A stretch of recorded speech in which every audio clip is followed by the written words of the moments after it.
जय हिंद। देखिए, चाइना ने गलवान घाटी में जब कोरोना फैला दिया, भारत इधर अपनी मेडिकल सुविधा को बढ़ाने में परेशान था कोरोना को लेकर। उधर वो गलवान में बड़ा नौटंकी किया, खैर वो तो मैटर सॉल्व हो गया। अभी भारत ने चाइना की दुखती नस को दबा दिया। अगर आप पहले से देख रहे होंगे हमारे वीडियोस क्लासेस को पहले से, तो हम हमेशा इस बात पे जोर दिए कि भारत को खास करके साउथ ईस्ट एशिया के जो कंट्रीज हैं, इन सारे देशों में ब्रह्मोस मिसाइल को देना चाहिए। खास करके मेरा जोर वियतनाम पर रहता था। लेकिन भारत सरकार ने बात को बहुत अच्छी से इस गहराई से लिया और भारत सरकार ने पहला ब्रह्मोस का एक्सपोर्ट चालू कर दिया और वो दिया गया फिलीपीन को। फिलीपीन के साथ चीन का बड़ा पुराना विवाद है। यहाँ पर स्प्रेटले आइलैंड और पारासेल द्वीप जो दक्षिणी चीन सागर में, चाइना कहता है मेरा है, फिलीपीन कहता है मेरा है, दोनों में विवाद है। अभी फिलीपीन को भारत सरकार ने ब्रह्मोस मिसाइल को मुहैया करा दिया। ये मिसाइल अभी दुनिया में सबसे घातक क्रूज मिसाइल है। सारे चीजों को बताएंगे, अभी समझिए। 1999 में जब करगिल की लड़ाई हुई तो एक ऐसी मिसाइल की जरूरत महसूस की गई जो अपना पाथ को जरूरत के हिसाब से बैंड कर सके, क्योंकि पहाड़ी उस पार से फायरिंग आ रही थी, समझ में नहीं आ रहा था। तो इसके लिए आधारशिला रखी गई 1999 में भारत और रूस के बीच में। भारत की ब्रह्मोस नदी, ब्रह्मपुत्र नदी का ब्रह्म लिया गया और रूस की मोस्कवा नदी से मोस ले लिया गया, तो ब्रह्मोस मिसाइल बना दी गई है। 2001 में इसका पहला ट्रायल मतलब टेस्ट किया गया। 2006 से इसे पूरी तरह से भारतीय सेना में कंडक्ट कर लिया गया।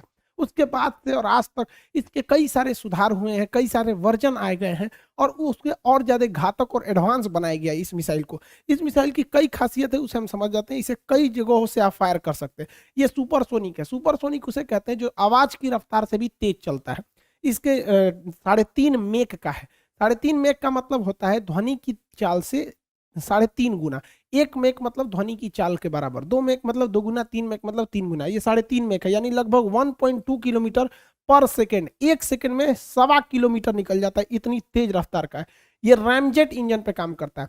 रैमजेट इंजन अभी समझाएंगे। ये एक ऐसा इंजन होता है ना जिसे तेज हवाओं की जरूरत होती है। ये आगे से बहुत तेज हवाओं को लेता है और पीछे छोड़ने के लिए एक पतला रास्ता रहता है, इसलिए जब हवाओं को लेने के बाद पीछे छोड़ता है तो अपने से आगे ढकला जाता है वो। ये क्रूज मिसाइल है। क्रूज मिसाइल कभी भी ज्यादा ऊंचाई पर नहीं जाती हैं। क्रूज मिसाइल हमेशा नीचे नीचे ऊंचाई पर जाते हैं। ये 4 मीटर, सोचिए 4 मीटर एक छत की ऊंचाई होती है, एक तल्ला 4 मीटर का। उतनी ऊंचाई से लेके 15 किलोमीटर तक की ऊंचाई पे जाता है। अमूमन ये 50 मीटर की ऊंचाई पर निकलता है, इसलिए दुश्मन का रडार इसे पकड़ नहीं पाता है। इसलिए इसे पेड़ वाली मिसाइल या ट्री मिसाइल कहते हैं। ये बहुत ही घातक हो जाता है। इसका रेंज 290 किलोमीटर भी है, क्योंकि जब हम लोग MTCR के सदस्य नहीं थे, तो जो देश MTCR का सदस्य नहीं रहता है उन देशों को 300 किलोमीटर से ज्यादा मारक क्षमता की मिसाइलें खरीदने और बेचने पर रोक रहता है। इसलिए दिमाग लगाते हुए हम लोगों ने इसकी शुरुआती रेंज 290 किलोमीटर रखी थी। फिर हम लोग जल्दी MTCR के सदस्य बन गए। चाइना अभी उसका है नहीं, तो हम लोग कितनी भी मारक क्षमता को बना सकते हैं। तो अभी हम लोग के पास 650 किलोमीटर मारक क्षमता का ऑलरेडी है, टेस्ट करके एकदम फुल टू रेडी सेना को हैंड ओवर किया जा चुका है। 800 किलोमीटर वाले पे वर्क चल रहा है। जो बेचने की बात चल रही है वो 290 किलोमीटर वाला है। चाइना के लिए यही बहुत है। यहाँ ये कई तरह से हमला कर सकता है। ये जमीन से हमला कर सकता है, जमीन से कहीं पे भी मारा जा सकता है। इसे इसे किसी भी शिप से मारा जा सकता है। अब शिप में भी दो तरह से होते हैं। एक वर्टिकल लॉन्च होता है। वर्टिकल लॉन्च से फायदा ये होता है कि इसे किसी भी डायरेक्शन में मोड़ सकते हैं। और वर्टिकल लॉन्च एक होता है हॉरिजेंटल लॉन्च, सीधे लॉन्च करने के बाद ये उड़ने के बाद अपना पाथ को बदल लेता है ताकि नीचे रह जाए, रडार के पकड़ में नहीं आए। इसे सुखोई जहाज द्वारा इसके एयर वर्जन को भी सक्सेसफुली टेस्ट किया जा चुका है। अब ये हवाई हमले पे भी कर सकता है। सबसे घातक इसे तब बना दिया जाता है जब इसे सबमरीन से लॉन्च कर दिया जाता है। पनडुब्बी यानी सबमरीन को साइलेंट किलर कहा जाता है। द्वितीय विश्व युद्ध में जर्मनी की सबमरीन, जिसे यू बोट्स कहा जाता था, अमेरिकी नौसेना के बेड़ में खलबली मचा दिया था। ये यू बोट्स जो होते हैं यानी सबमरीन समुद्र के अंदर रहते हैं और ये अंदर अंदर अंदर अंदर मिसाइलों को मार देते हैं। पता भी नहीं चलता है कहाँ से मिसाइल बाहर निकल गया। तो इसे समुद्र के मतलब पनडुब्बी से भी इसे मारकर परीक्षण किया जा चुका है। अब पता ही नहीं चलेगा कि कहाँ सबमरीन है, अंदर से ही अचानक मिसाइल आएगा, मार के चला जाएगा। इस मिसाइल की एक और खास बात यह है कि इसे पहाड़ी क्षेत्र में बड़ा बेहतरीन यूज किया जा सकता है। जैसे मान के चलिए दुश्मन का यहाँ पे जमावड़ा है, यहाँ पता है बहुत सारे दुश्मन है। अब मिसाइल आप कोई भी मारेंगे तो मिसाइल सीधे जाती है इस तरह से, बट दुनिया की एकमात्र ऐसी मिसाइल ब्रह्मोस मिसाइल है जो क्रूज मिसाइल है। यहाँ से मारिएगा तो यहाँ से 80 डिग्री के एंगल पे ये नीचे घूम जाएगा। अब ये लोग आराम कर रहे थे कि यहाँ कोई कैसे मारेगा। खास करके हमारा कश्मीर से जो एरिया है, चाहे वो पाकिस्तान से लगता है या चाइना से लगता है, वहां पर ये समस्या बड़ी ज्यादा देखने को मिलती है। चाइना कह रहा था ना कि मतलब हम, आप देखे होंगे चाइना ने जो वीडियो बनाया बताया था कि कैसे उन लोग को भारतीय सेना ने थूर दिया, तो उसमें भी दिखा होगा कि आपको पहाड़ी एरिया है, तो ये मिसाइल है 80 डिग्री पे घूम सकती है। यानी आप इसे कह सकते हैं ब्रह्मास्त्र, कहीं पे भी इस्तेमाल कीजिए, एक बार निकलेगा तो थूर के ही लौटेगा। भारत और चीन सीमा का जो एरिया है वहां पहाड़ी क्षेत्र है, और वो पहाड़ों का ढाल 80 डिग्री तक में है, तो उस साइड जब दुश्मन छुप जाते थे तो दिखाई नहीं पड़ता था। अब यहाँ से दुश्मन अगर दूसरी चोटी की ओर है तो वहां पे मिसाइल हमले का कोई खास असर नहीं करता था। तो इस वजह से जो ब्रह्मोस मिसाइल है, अगर उसको यहाँ से अटैक किया जाएगा तो आएगी सीधे, और वो यहाँ से वो भी मिसाइल जो है वो नीचे की ओर ऐसे घूम सकती है। तो पहाड़ी एरिया में जो ब्रह्मोस मिसाइल है वो दुश्मन के अंदर छुपे वाले एरिया में, अब जैसे इस और घाटी जो ये गहरी घाटी है, इसमें भी ऐसे डाउन हमला कर सकती है, जिस वजह से वो बहुत ज्यादा खतरनाक हो जाती है। खास करके इस तरह के पहाड़ी और दुर्गम दर्रों वाली क्षेत्र में और ज्यादा घातक हो जाती है।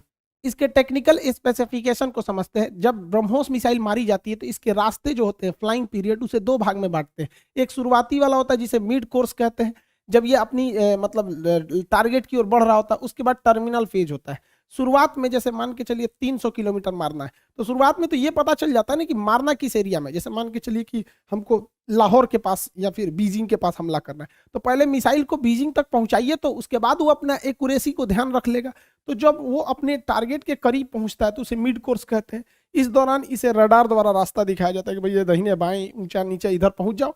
उसके बाद जब वो टारगेट के करीब पहुंचता है तो उसे कहते हैं टर्मिनल फेज, मतलब अब इसी में उसे टर्मिनेट कर देना है, टर्मिनल फेज। इस टर्मिनल फेज में इस मिसाइल का आगे जो ऑनबोर्ड इसका नेविगेशन सिस्टम लगा रहता है, मिसाइल का अगला भाग जो थुथुर होता है ना, इसमें ऑनबोर्ड, ऑनबोर्ड उसे कहते हैं जब कोई चीज उड़ने वाली चीज में फिट कर दिया जाता है। ऑनबोर्ड कैमरा, ऑनबोर्ड मेंबर, मतलब ये जो सब लोग उड़ रहा है लोग साथ में, तो ऑनबोर्ड रडार जो होता है इसमें सिग्नल छोड़ता है और रडार से इन्हें पकड़ लेता है आराम से। तो इससे ये फायदा होता है कि अगर ये भाग भी रहा है, भागते भागते अगर इस रडार के से दूर भी भाग गया, तो इसका ऑनबोर्ड रडार इसे पकड़ के फिर उसे ब्लास्ट करके गिरा देता है। इसमें रैमजेट इंजन का प्रयोग किया गया है। रैमजेट इंजन एक स्पेशल टाइप का इंजन है जिसके आगे का एरिया खुला होना चाहिए, ताकि ज्यादा से ज्यादा वो हवाओं को सक कर सके, चूस सके, और पीछे एक पतले रास्ते से फेंकता है जिससे उसे थ्रस्ट मिलता है। इसके आगे एक कवर लगाया गया रहता है जिसे हम लोग नोज कैप कहते हैं। ये उस समय तक अपने अंदर जो रैमजेट इंजन लगा हुआ है उसे प्रोटेक्शन देता है जब मिसाइल फायर नहीं की गई रहती है, खड़ी की गई रहती है, क्योंकि आगे का एरिया को प्रोटेक्शन देना जरूरी है, वरना इसमें धूल कण या कुछ भी पार्टिकल अटक सकता है और रैमजेट इंजन काम करना छोड़ सकता है। तो ये आगे का कैप होता है। जब कभी भी मिसाइल को फायर किया जाता है तो जब मिसाइल उड़ती है तो इसका कैप देखिए बाहर हट जाता है।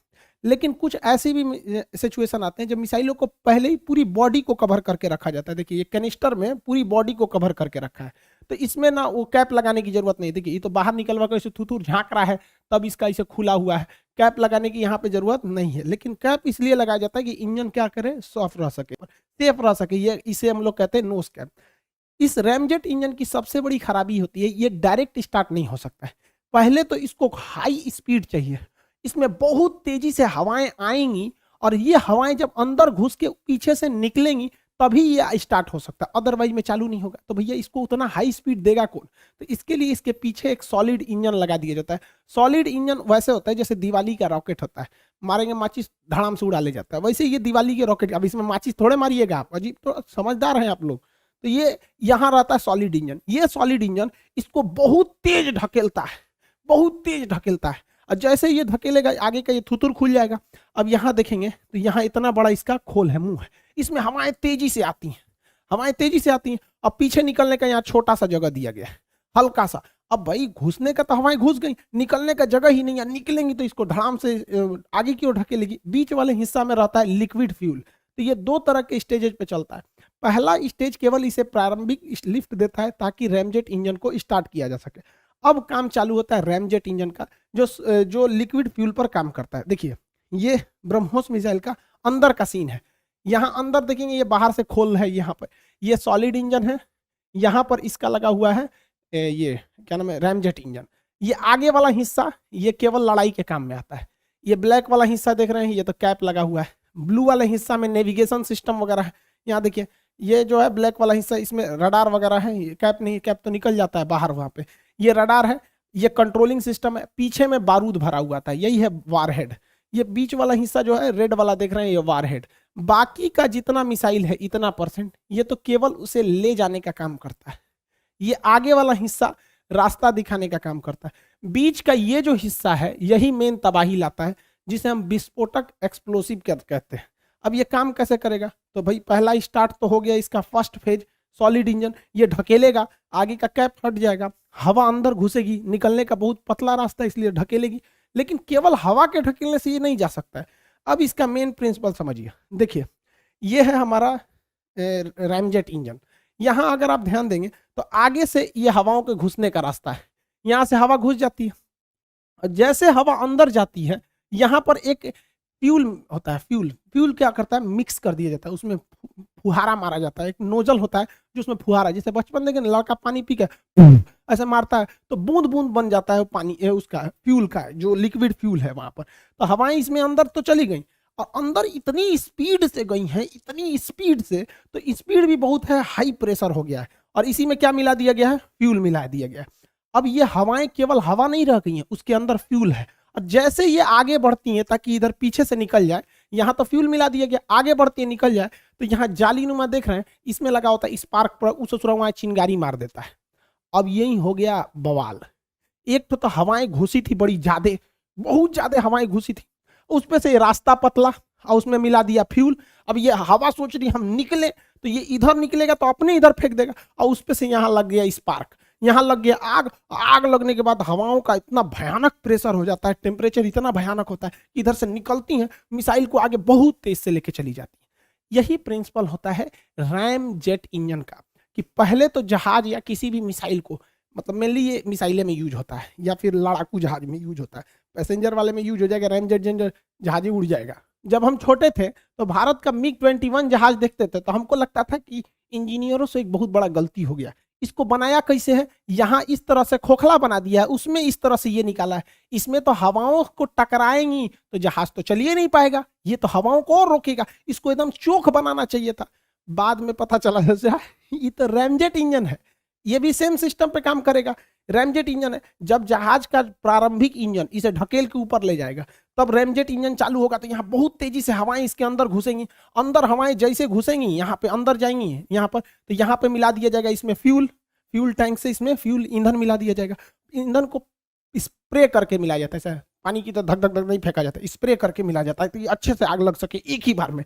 यहाँ स्प्रे में स्प्रे हो जाएगा, आगे जाएगा कंबसन चेंबर में, आग लग जाएगा। अब आग लगेगा तो निकलेगा धुआं पीछे और जहाज जाएगी आगे। यही होता है रैमजेट। रैमजेट की सबसे बड़ी खराबी है ससुरा को चलाने के लिए पहले एक एक्स्ट्रा इंजन चाहिए जो उतना स्पीड दे सके ताकि रैमजेट हवाओं को सक करके आग लगा के आगे बढ़ा सके।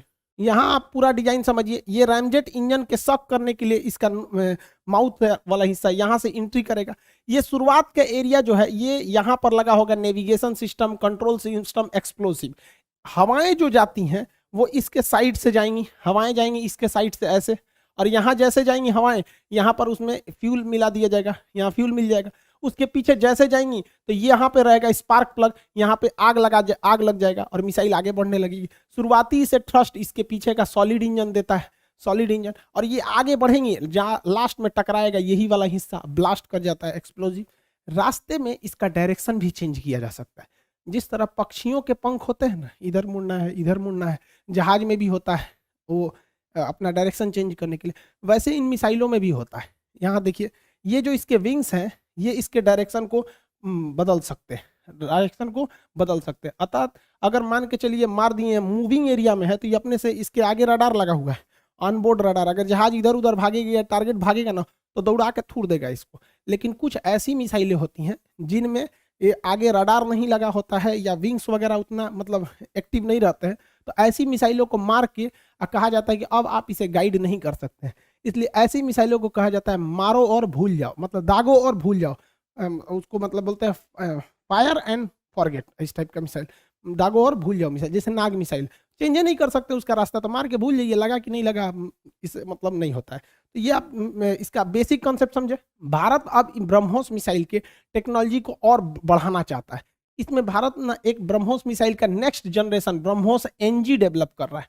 ये साइज में बड़ा छोटा होगा और हल्का होगा और थोड़ा सा रेंज कम होगा, लेकिन मेन लड़ाई में यही काम आएगा। और एपीजे अब्दुल कलाम ने भी कहा था कि बड़ी मिसाइलें 100 पीस बन के रह सकती हैं।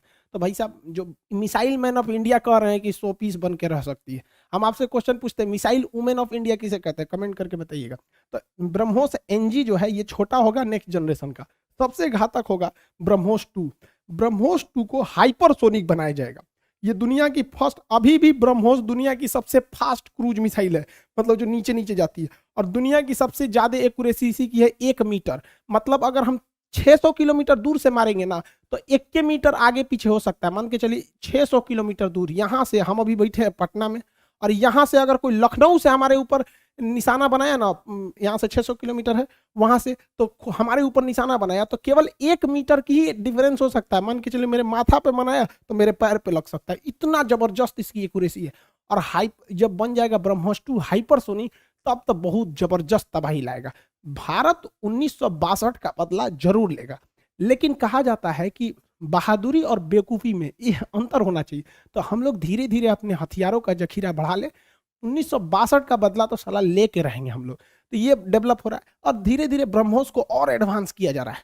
आने वाला जो ब्रह्मोस है वो बहुत हल्का हो रहा है और रेंज भी बढ़ रहा है, जबकि 2006 या 10 का ब्रह्मोस देखेंगे तो बड़ा भी था साइज में और रेंज भी कम था। तो भारत सोच रहा है कि उस सब मिसाइलवा को एक्सपोर्ट कर दिया जाए, वियतनाम को, इधर जापान, कोरिया, इस सब को दे दिया जाए, ले ले तुम लोग यहाँ पे रहो, ईएमआई पे ले जाओ, ले ही जाओ, सोच रहा पुरान हो गया वैसे भी।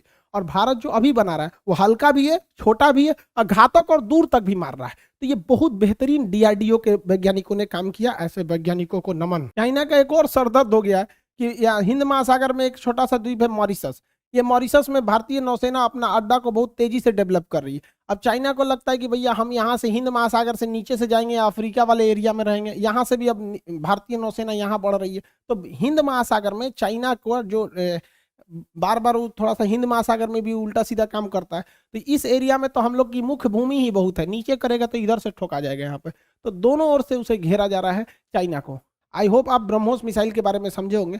कुछ दिन से वीडियो में थोड़ा सा लेट हो गया था एक्चुअली। देखो भाई, पटना का क्लास खुल गया है, तो क्लास रहता है तो फिर वीडियो बनाने में थोड़ा सा टाइम नहीं मिल पाता है, और बैचेज वगैरह भी अब ज़्यादा हो गए हैं। अब सॉरी आप लोग को कि जो हिस्ट्री का बैच आया या बायोलॉजी का बैच आया भर भी गया, हम यूट्यूब पे आके अनाउंस भी नहीं कर पाए। एक्चुअली जो लड़के पहले से एप्लीकेशन पे थे उन्हीं से बैच भर गया, इसलिए थोड़ा सा सॉरी आप लोग के लिए। हाँ, और अभी ना मंगलवार से 16 तारीख को मानचित्र का नया बैच है शाम 6 बजे, आप उसमें इनरोल कर सकते हैं, और जब तक सर्वर में जगह रहेगा तब तक उसका भी एडमिशन चालू रहेगा। और मिसाइल वुमेन ऑफ इंडिया केसी थॉमस को बोला जाता है, और के सिवान जो है वो रॉकेट मैन है, वो क्योंकि वो तो इसरो के हैं, वो रॉकेट मिसाइल से तो उनका रिलेशन, मतलब वो मिसाइल और रॉकेट में थोड़ा सा का डिफरेंस होता है, फिर कभी इसकी चर्चा करेंगे। आई होप आप इसे समझे होंगे। मिलेंगे नेक्स्ट क्लास में। जय हिंद।